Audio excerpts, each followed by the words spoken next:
Welcome to Cinema Snacks.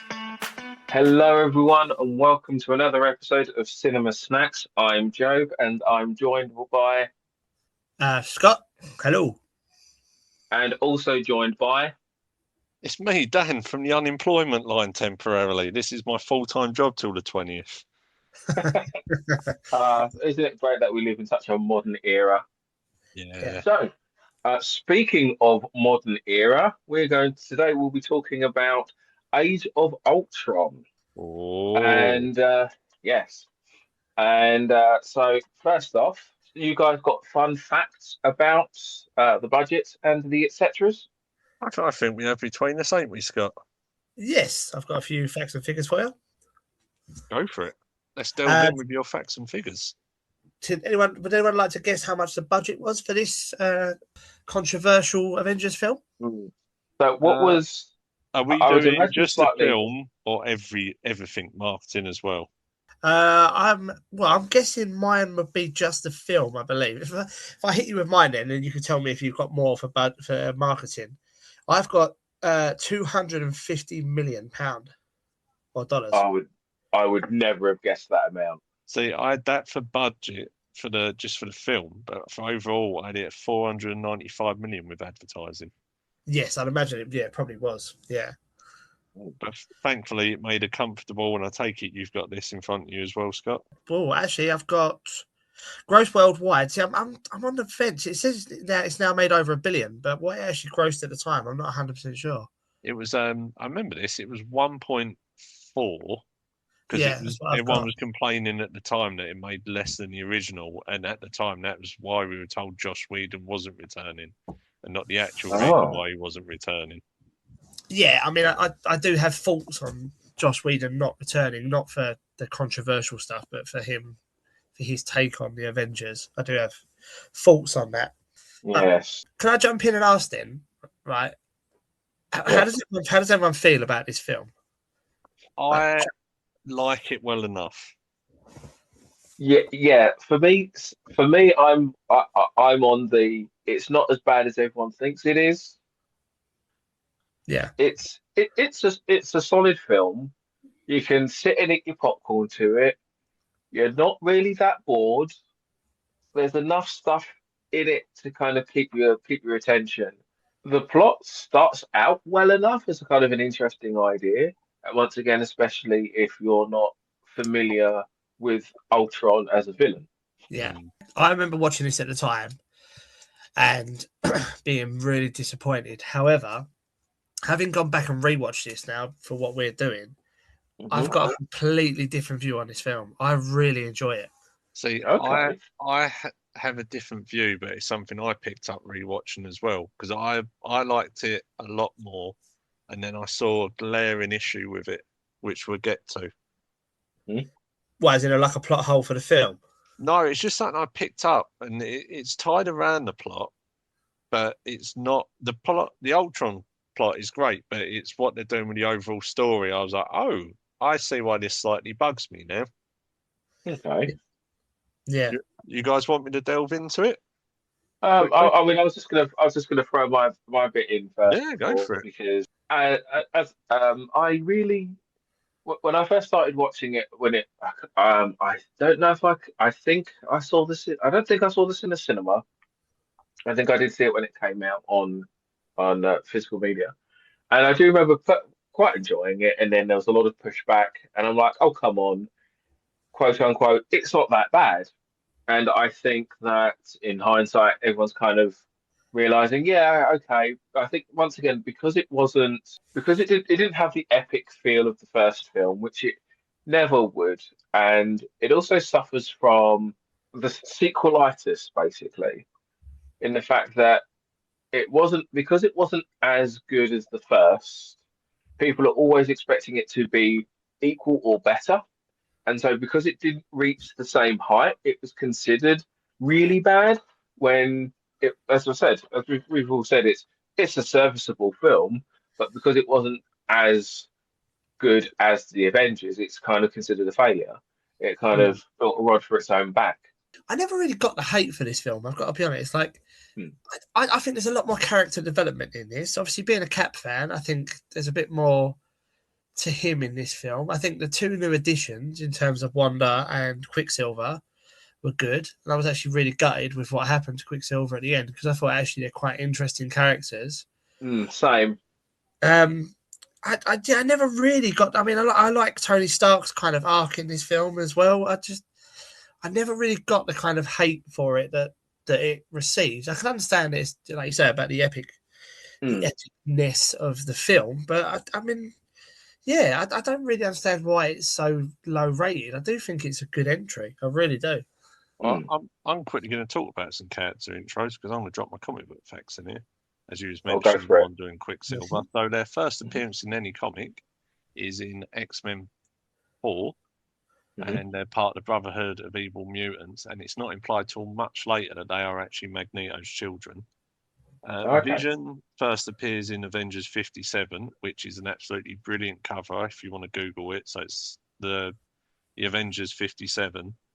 And Ultron's first appearance was a cameo in Avengers 54, but he's created by Hank Pym in Avengers 55, different from this film.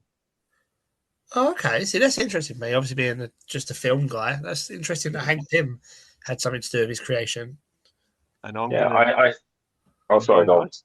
I know, because I think that even when I was reading into Marvel, Hank Pym didn't really come up a lot outside of his connection to the current Ant-Man. And I think he became, when I started reading comics, he was Yellow Jacket. Yeah, Hank Pym has some issues in the comics. Yes. What some of them you just can't beat. Well, save that for the Ant-Man review. Yes, if you know, you know. What was the Avengers comic? Sorry.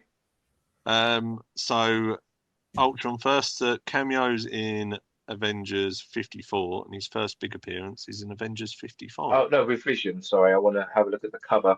Avengers 57. 57. That looks 57, 1963. Come on, computer. I'm also going to give a little fact about the casting of Ultron in this film. Yes. Well, there was only one person considered, wasn't there? Well, I mean, when his voice is epic, isn't it? I mean, just sends shivers down your spine, I think. James Spader was the only person considered. Yeah. Yeah. I think coming from like the film version, like obviously I don't know nothing about the comic, it made perfect sense to me that even though I was gutted because I loved Jarvis, it made perfect sense to me where Ultron came from in this film. So I think it's a really, sometimes when you've said to me it differs from the comics, and I go, oh, actually, yeah, that would have been better. I do actually like this idea that he's come from Jarvis, because Jarvis is obviously one of the smartest AIs on the planet. Yeah. So the fact that, the fact that Ultron's kind of tore him apart, and then obviously we get Vision from that. Because again, I knew very little about Vision. I knew nothing about Vision, so this was quite exciting for me to see what the hell is this thing that has now been born from this, and how powerful he is. And of course, are you going to go beat for beat on this one, Danny? Are you going to go through the plot? Or I did actually write some bullet points so I can read them out for the plot, and you guys can jump on, or we can move past them. Yeah. I just want to say the Vision cover looks really good. I do want to jump in on that. I'll tell you what, when I put this up on Instagram, I'll actually put that cover as the background. Nice. Cool. And I've got some fun Hulk facts when we get to them as well. Really? Awesome. Give us some plot then, Dan, and we can sort of discuss this as we go. So the film starts with the Avengers in Eastern Europe trying to raid a Hydra base to get one of the MacGuffins from the first film. Yes. Can I say this is an epic start as well? It is a good start. This opening scene is fantastic. Not just the action pieces, but like the little dialogue with the whole Cap thing, like language, with Tony Stark, like, "Gosh, Danny, what's your language?" Like this whole opening sequence is fantastic. Yeah, it's just non-stop action, isn't it? The whole part, like you get the you effectively get the panning shot right at the very start when they're all lined up together going through the snow. Yeah, It's a kind of great moment. And like I think we can all agree they kind of tear through the remnants of Hydra quite quickly. Yeah. There's some fantastic shots in this, like for my boy Cap when he flips off the motorbike and throws the motorbike at them, and Hulk just being Hulk and smashing. Thor has some great stuff. Like there's some really good things in this opening sequence. And it's also near the end of this sequence where actually they kind of allude to the twins, don't they? Yes. I'm just going to try to say the names, and then my brain went, not a chance. So we're just going to call them by the comic ones, Wanda and Quicksilver. Isn't it Pietro? Yeah, my brain kept going Peter, and I'm like, no, it's not that. I can only remember it because I used to watch a lot of X-Men Evolution. That was a good one. Yeah. I thought I was a bit disappointed that Stryker was killed so quick, because being obviously a big Cap guy, I know that Stryker's quite a cool villain, and he's like done with very, very quickly in the opening of this sequence. But again, even just the cold, I'm not going to say that word now, even with the resolution of it all, and Tony Stark with the please be a secret door, yay, when he finds like the entrance and stuff, it's just it's brilliant. It's probably, I would go as far as saying it's one of the best openings to any Marvel film in the entire series. Oh yeah, it's just full on high octane from the start. Yeah, everyone has their moment of doing their cool move for the camera, and the whole unifying shot and going backwards and forwards. It's giving you the same energy, because this feels like you could watch the Avengers and then just go straight to this, and it's still having the same energy. So it's kind of giving you what you want to begin with. Because the start of this to me felt like it was almost like the epilogue of the first Avengers film. So it's just tying up the little remnants of things which are left from Avengers. Yeah, in medias res. Yeah. Can I ask? Sorry, Scott. One last point on this little bit, just to see how you guys felt. How do we all feel about the Hulk? The Hulk ball tickling scene with Scarlet, with Black Widow, with like them running down the thing. Like we all. I think we can all admit it. I'm not sure if it'd calm you down or get your blood pumping more. Yeah. So I know in the Ultimates series, which Miles Morales Spider-Man technically exists in, where they needed to calm down the Hulk, who was grey, because that's and the only way to calm him down was for the Wasp to flash him. Well, I do hope they continue this trope into the new film. That'd be after Secret Wars. Yeah, so I've always got, on a rewatch, I always have mixed feelings about the kind of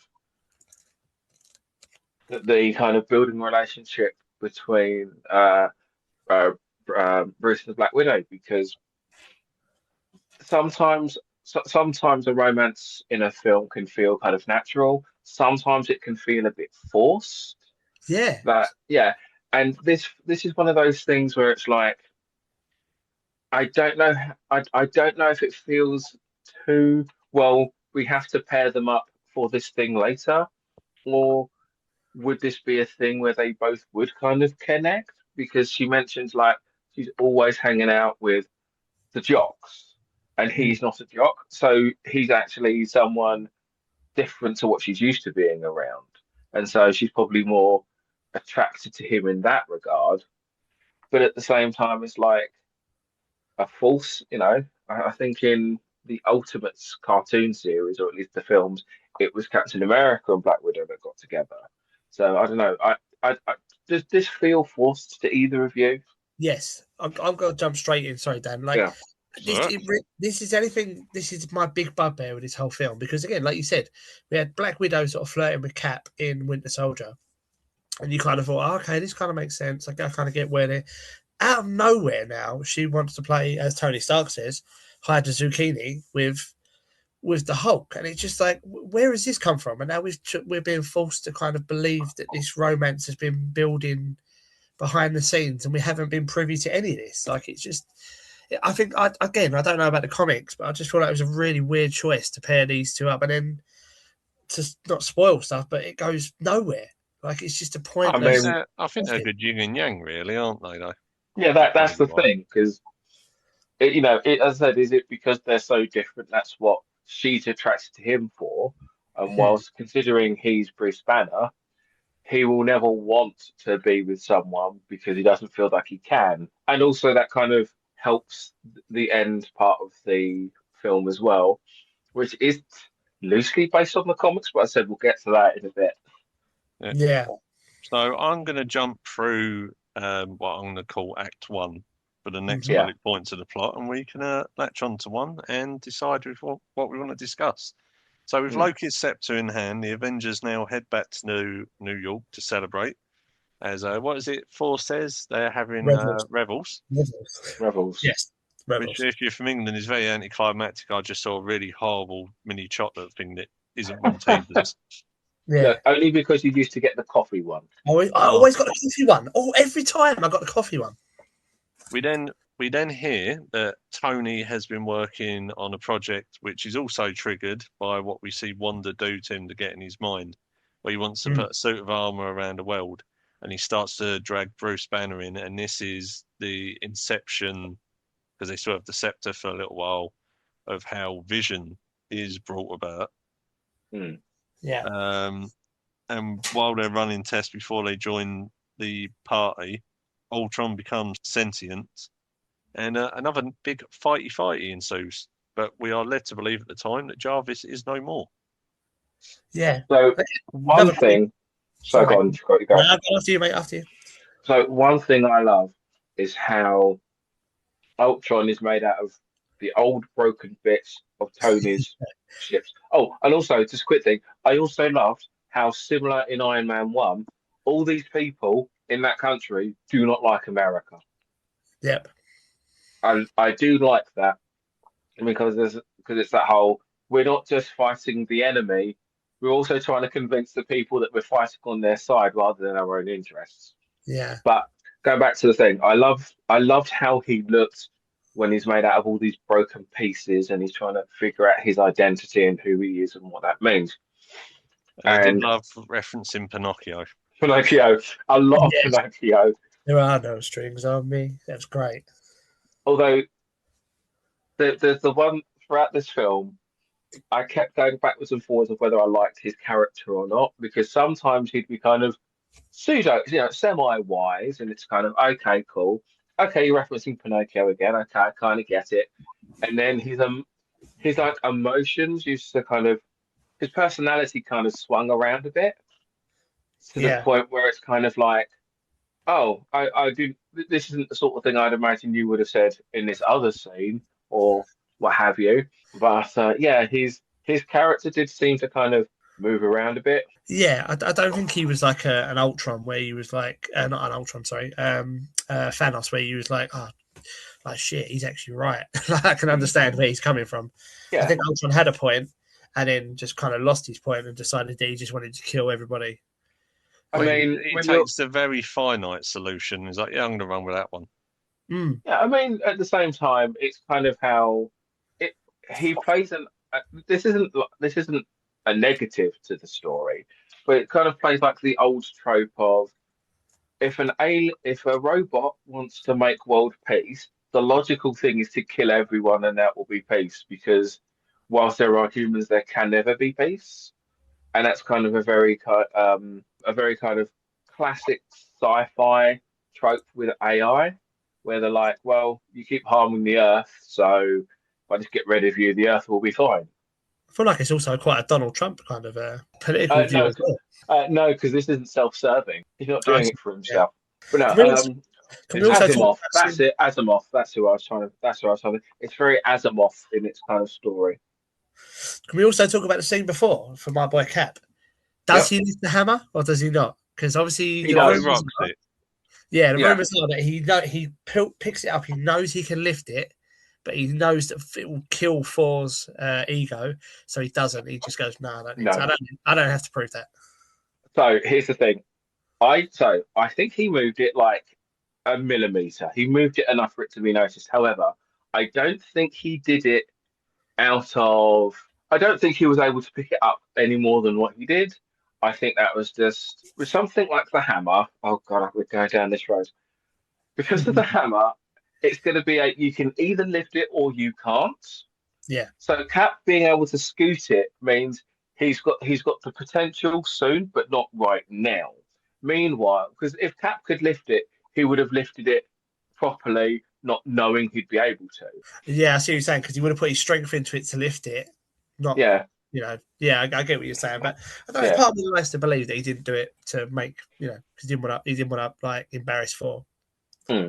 I do like that narrative. Sorry, Dan. Oh, that's all right. It's all right. I'm as we're recording this over the magic of Zoom and we had some technical issues at the start, I'm actually looking at how much time we've got, so we're going to have to do this over 2 Zooms, but the people listening at home will not notice a difference because of my wonderful editing skills. The next plot points he's going to jump to for the film was Vibranium gets mentioned for the first time, and we go to not Wakanda. Yeah. We then see Wanda's effect on all their minds. Yep. Apart from Hawkeye, and we then see Hulk's That was destruction, which funny. leaves the Avengers in a bad place. So discuss away. So I did like the first bit with where Hawkeye takes her out and he's just like, "Nah, I've already done this before." Yeah. And the Hulk bit. So not to bash on DC, but if you want 2 of your main characters to have a fight, that's how you do it. Yes. And also, you don't frame your entire film on that fight. Granted, Marvel makes that mistake later on, but at that point, you kind of like in the trailers, you saw what was the name of the machine? The Hulkbuster. No, it's got a specific name. It's just, oh God, I didn't write it down. I know what you mean. Right. So we'll say Carol for the time being. Yeah. Oh no, didn't they call it Veronica? Veronica, right. Right. So first of all, canonically, that suit is designed to take on the Hulk. It's not like a big machine for whatever. It's like no. Tony Stark designed that specifically to fight the Hulk as and when needed. Yeah. And it's called Veronica because it's named after Betty Veronica Ross. Oh shit! Did not know that. Yes. So that's why it's called Veronica. And I really need to get that the more you know sound effect, don't I? do do do do. The best part is, Dan, you're the one that told me that years ago. Well, it's all full circle, isn't it? Exactly. So the bit I loved about that scene is one, you get it's just a good fight scene. Yeah. It's not. I'm not going to do the Martha thing again, but it actually kind of that fight happens for a reason. It's plot relevant, because it's not just let's just have a cool fight scene. It's a good tool to divide the Avengers because everyone has gone through something. Everyone's Thor had his vision. Tony had already had his vision of everyone dead. Steve is seeing the victory of World War II. Everyone is seeing something. Romanoff with the red room, everything. So you've got to give the Hulk something. So he's going to go off and smash the town. After that fight, which is a really good fight, and with the best line of, I think you mentioned this before when we were discussing this, Scott, where Tony's fought the Hulk turns around, looks directly in his face, spits out a tooth, and he's had Tony go, "Sorry." I'm sorry. That whole bit's amazing. Where Tony's punching him in the face, he's like, "Got to sleep, got to sleep, got to sleep, got to sleep." Yeah, it's great effects. It's great. It's a good fight. There's good jokes, and at the end, when he comes out of his haze, the Hulk is horrified as to what's happened because I think this is one of the times, the first time in the films where you see the Hulk have a thought outside of beat up the big things because he's like you're seeing the fact that he's not a monster. He has feelings. He doesn't want to hurt people. He's seen all the carnage he's caused, and he is sad that he's done this out of his own control. And then obviously that affects Banner later, which then once again adds to the plot, adds to what happens later in the story. Because I don't think we would get the ending we get with the Hulk without this scene either. And hold that thought, Joe, because we're going to have to end this here and then go into the next one to carry this on. Oh gosh, darn well. Best get my paper ready. So till next time, which will be about 5 seconds for everyone listening. And by my seamless editing skills, we're back, and that wouldn't have meant anything to you, and it was blind chaos, us three trying to set up the mics between us, especially as Scott is in the last day of his iron lung. Yes. I am indeed. So where we at then, chaps? I we believe just finished talking. Job was talking about the Hulk. Yes. So as I said, we just had half of the city of South Africa, Cape Town. Cape Town had been What brutalized on by the earth are you talking about? It's fake Wakanda. Oh, there's a lot I could say to that one. So yeah, it was. I think it said Cape Town. So No, they go to Wakanda. He's like, oh, the vibranium's in Wakanda. Oh, so this is why I'm completely wrong, and I sound so confident I'm right. dear. So anyway, yeah. So part of Cape Town has been destroyed. Hulk has been subdued. Everyone is now on the helicarrier. Just that's not what it's called, but everyone's on the jet heading Quinjet. back. Quinjet heading back and trying to find a safe place to go because they can't go anywhere now. Their faces are all over the place. Ultron is literally everywhere. And as my notes say, yes, it says Avengers left in a bad place, and they go back to Hawkeye's family they didn't know about, well, apart from Natasha. And within this scene, we have the ultimate log pull, which I just love. Let's be honest, we was all a little bit turned on. Was it just me, or was everyone else like a little bit turned on by the way Cap did that? I mean, no, I was too. Job was salivating, and I was just like salivating. That one too. I was just sitting there thinking like, what does she do when he's away? Like, because he's literally no neighbours in the middle of nowhere. But apparently, they need the tractor fixed, and they didn't think that Tony would mind. And they are introduced to Nick doing his all-star turn to give him the pep talk. Yeah. Yay. So, what did we think the farm scene and the reveal and everything? It's an interesting term, wasn't it? Because obviously, I do like it because Hawkeye is a good character, and I think the fact they give him a family and a reason for not being around and all the rest of it, and it kind of gives him stakes a bit because he's a normal person, which comes up later. He's a normal person in a superhero world, so at least we give him something where he's got a family, and so there are stakes there with him. Yeah. Yeah, so I feel these scenes like they're important for the plot, but they're also what I call the breather scenes. Yeah. Where you suddenly go and breathe. But Marvel does quite well. Sorry, I think DC doesn't do. The Avengers lose a lot, and I think it really grounds them a little bit where you don't actually know whether they're going to win every single time. Where Superman and you kind of expect they're going to pull this out of the bag eventually. But the Avengers do lose a lot, which I do think humanises them really, really well. Yes, yeah, I think. I think that adds. I think this has come up before, where it makes one, it makes you root for them more. Two, if they start, you want what is it? You want to see a hero stumble and then win. It makes them more believable when they win, and it makes them more human when they lose. Plus, and it's a case of if you see them lose, they're going. I think I said this before. They're going to win at the end. I think I said this with the last Avengers. They're going to win at the end, but it's how are they? Because yes, teamwork is great and everything, but if you can't put those pieces together, anything they do will be kind of a surprise because you can't figure out how they're going to do it. And I just think that always, and so that them constantly failing throughout and then getting the win at the end makes you think, well, how are they going to get this win? Because I've seen them get the shit kicked out of them twice already. I think the way they always sum it up, why people in the films have more gravitated to the Avengers than the Justice League, is the Marvel characters. The general rule of thumb is it could be you if this certain circumstance happened. So they are under it all. Most of them, they are human. They're fallible. It's only circumstances put them where they are.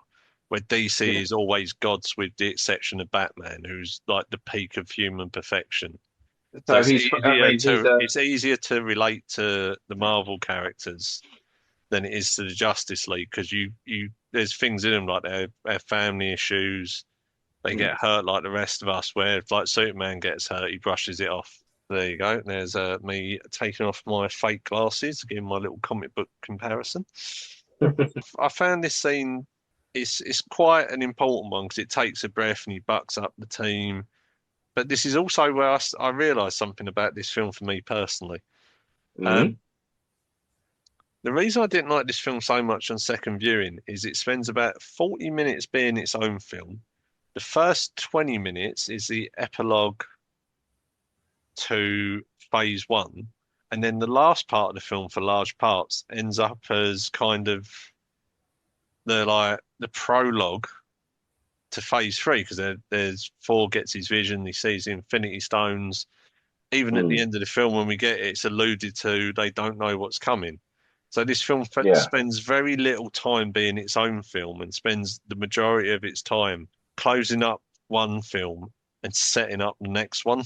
So Yeah. for me, because at this point, as we've been making our way through these, I've been picking out bits of what bit feels like a film and what bit feels like a comic, if that makes sense. And Yeah. so, because there's been a lot of graphic novels I've gone through over the years where you just have the downtime scenes, which is fine because you need them. But I'm dyslexic, so I'm a slow reader, and sometimes it's a case of I know this needs to be here, but I want to get to the bit I like, but I know I have to sit through this bit. And obviously, with a film, it's a little bit easier because it's all timed out anyway.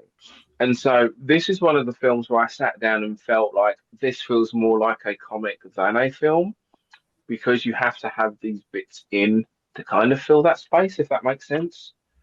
Yeah. So, this kind of felt like I was reading a comic, and I'm like, rather than watching rather than watching a film because of how some of them's kind of paced in.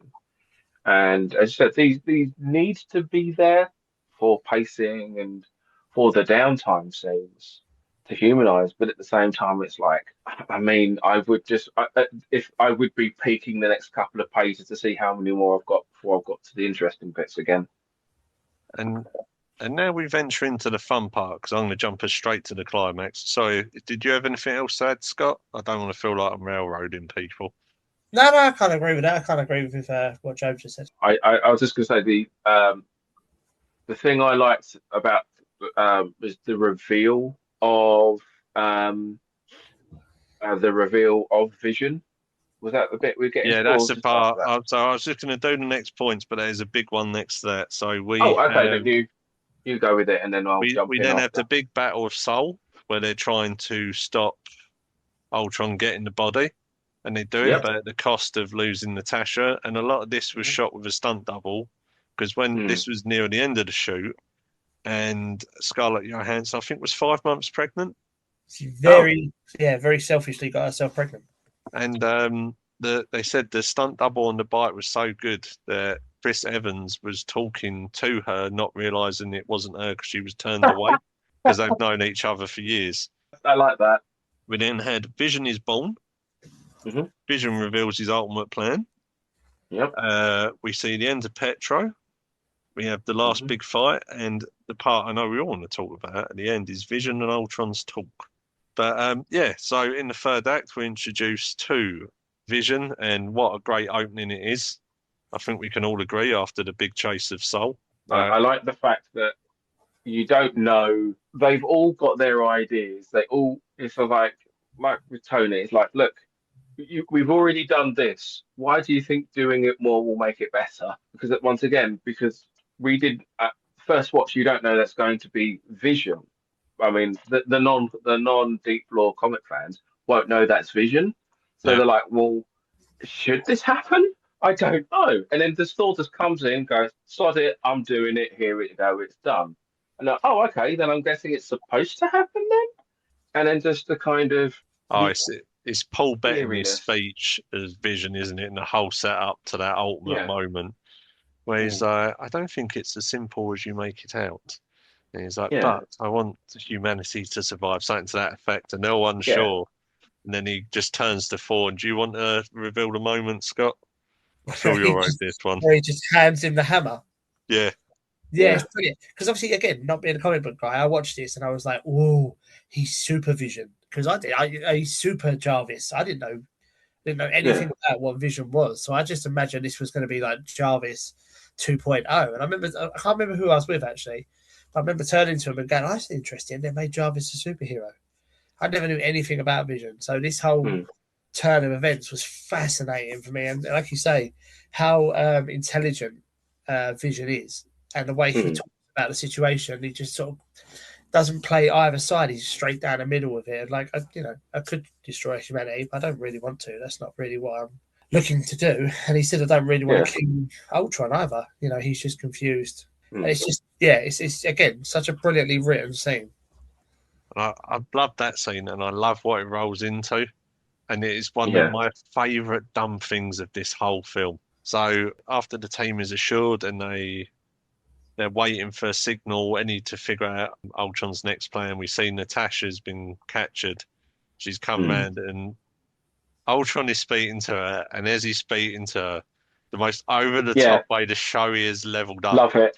Rips himself apart to reveal the more comic, accurate-looking Ultron, which only people like me would have cottoned on, but it was the most over-the-top reveal, and I loved every single glorious moment of it. Just him ripping the old one apart. Oh, it's great. It's the sort of camp that sort of character would have, because, as I said, because some of his character felt a bit some of his personality felt a bit inconsistent. That feels like a very kind of him thing to do. I'm like, yeah, that's just good. I'd do that. Yeah. If I was, that's something I'd do. I'd love every second of it. Oh, it was just so wonderful. You couldn't help but smirk when it happened, could you? Yeah. But then we go to the battle in Sokovia. It's weird. You wouldn't think, well, you would. Sokovia becomes such an important part of the ever expanding MCU. Like, it pops up in, we're going to the future briefly. It plays a pivotal part in Civil War, and in the She-Hulk series, is brought up at a very, very, very important scene by a favourite character of mine. But the depth they go into it, like, oh yeah, like they are tying all the lore in. But we don't want to talk about things in the future because we're a retro film reviewer. Let's talk about the big fight in Sokovia before we wrap this up. Do you know who the two extra characters were supposed to be that were going to be in these scenes? Spider-Man and Captain Marvel. Yeah, absolutely. Captain Marvel was supposed to fly down. Hold on. Carol Danvers, Captain Marvel. Yes. Yeah. Right. Joss Whedon wanted her to be fully formed already on a different planet. And I believe his original idea was that she was going to be like basically what DC did with Superman. Yeah, Joss Whedon wanted to do basically like a Superman ending where Carol Danvers gets involved. And then she's the one who lands a killer blow on Ultron. But they couldn't get the rights to it. And I don't really know how Spider-Man was going to fit into it, to be honest with you. I can't really picture him.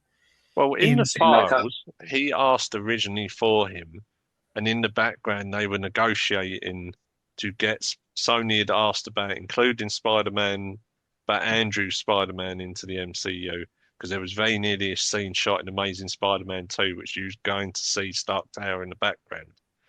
So talks were already at that point, but it wasn't officially agreed between them till about the last week of filming, so there was no time left. There you go. It would have been cool. I liked Andrew Garfield, but I don't really see how he would have fit into this world the way that Tom Holland has. It makes far more sense the way they did it. Well, Kevin said, Mr. Feige, that it needed to be a fresh start to fit in with their universe. Otherwise, it would have been too complicated to explain why characters and events were ignored in both films. True. Yes. But then also it would have raised the question, how on earth did Spider-Man make his way there on his own with nothing but his freedom pass? I mean, this is true. But there was there you go, a little fact for everyone that me and Scott both knew, because I think we both blew both our minds the thought of them trying to do it. And the fight on Sokovia is just absolutely huge. It never stops. You get the great lines as well, don't you? Like with Cappy's like, if you get killed, just walk it off. Fork it off, yeah. And you get a brilliant spinning shot as well when they're trying to protect the detonator from Ultron, and Ultron is disconnected from all his Ultron units by a vision. Something I didn't see coming the first time I watched it, but thoroughly enjoyed it. So the climax of this, I felt, was really that there was more at stake in this film than the first one. Because once again, it's new. The first one, you had New York City. We see New York all the time. New York's always in danger, and they cleared the streets, so there was very little people there. But because this was an Eastern European country, and it was just full of buildings that, as Europeans, we're more used to seeing, and it's still full of people. And Ultron was going to turn it into an extinction event. Yeah. That felt like a bigger threat than the portal to space to me because there was more human cost. There was more. Yeah. Yeah, there was more. You could actually feel what was wrong. Whilst I said this is a portal in space, like just plug up the hole. This is a case of, oh no, this is a large rock. They can't do it this way. They can't do it this way, and can't do it this way. Once again, it's a case of, I know they're going to win, but I literally cannot see how. But against all the odds, they do. Indeed. I'm gonna throw the disagreeing point on this. I felt a little bit let down with the ending of this. When they start lifting whole countries up and flying them up in the air to solve the problem, I'm just like, I feel like there might have been a better way to. I mean, I can understand the porthole in space, and I thought they handled that very well with the nuke and that kind of stuff. But they hit the giant bomb and blow this floating country or continent or whatever it is up, and I just thought it's a little. I went with it because it's enjoyable and it's fun, and again, it's it's a good time. But I felt a tiny bit let down by the ending. I've got to be honest. I thought it could have been done a little bit better. But the best part of this ending, though, is the conversation between the last Ultron unit of Ultron In and Vision, isn't it?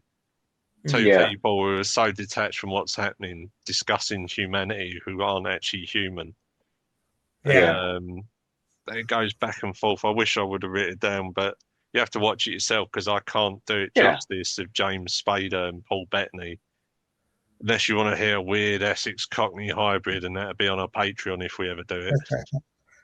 I think the way they sum up humanity, or the way Paul Bettany sums up humanity, is really well. Like, I mean, I'm obviously paraphrasing this massively, but just the fact that he says humans they're not perfect and they're not great, but they try their best. Basically, they're good people and they try their best, and that's worth saving. Yeah, basically, and I did think they summed up humanity quite well from an outside point of view. And he does deliver that great last line, isn't it? He's "You're so naive," and he's like, "Well, I was born yesterday." Yeah. So I want to throw in the one really good line, and the really disappointing scene for me in this kind of climax as well. The great line between Hawkeye and Scarlet Witch with the line of like, I mean, it's a great pep talk. It's like, if you stay here, you're fine, but if you go out and fight, you're an Avenger. Whereas it's like, I am fine throwing arrows against robots alongside gods and time traveling. Makes any sense? Yeah, none of this makes any sense. Yeah, but for me, as a fan of speedsters, the death of Quicksilver felt kind of. Some people weren't surprised, some people were.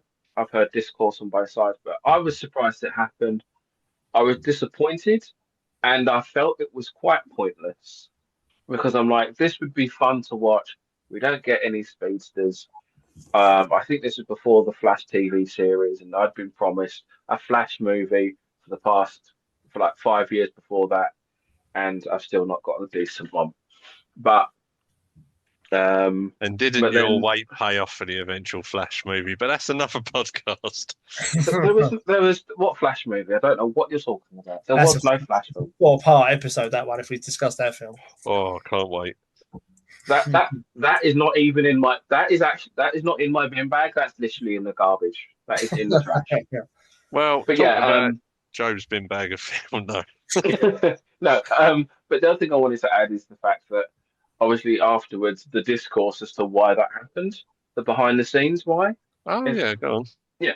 So if I'm correct, because I think once again, Dan, I think it's something you told me at the time, because half of it was about license holding and who had the Yes. license swap. Yes. Yeah. So Marvel hadn't been bought by Disney by this point, have they? Yes, Marvel has bought Disney at this point, Okay. but they Yeah. don't have But Fox. yeah. So they didn't have Fox who had the right to the X-Men. And so wasn't there was like an agreement that they said, yes, you can have these two X-Men characters, but at the end of this film, you have one and we take the Yeah, other. So Quicksilver dies in this film, so so Fox can have Quicksilver in Apocalypse and no, Phoenix. Days of Future No, Past was what he's Days first of in, and it's a brilliant. Future Past. Yeah, that was it. Days of Future Past. And so that's why that so behind the scenes shenanigans. That's why one of the reasons why he was killed off at the end, so they could like split the rights to it.